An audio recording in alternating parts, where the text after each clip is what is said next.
लग रहा है मुझसे लंबे होते जा रहे हो।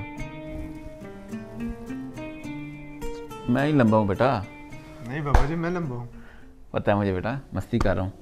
बाबा जी, आपको कैसा लगता है क्या कि आपका बेटा आपसे लंबा है? बेटा, एक बाप से ये सवाल बनता ही नहीं है।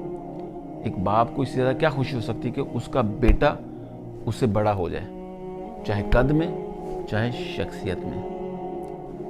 बाबा जी, आप मुझे मुस्तकबिल में कहाँ देखना चाहते हैं?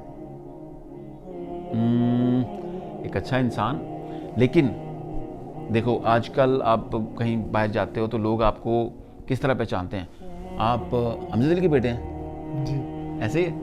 तो मुझे खुशी होगी कि कल जब मैं कभी कहीं जाऊं तो लोग मुझे कहें कि आप तबस्सुम अली के बेटे हैं।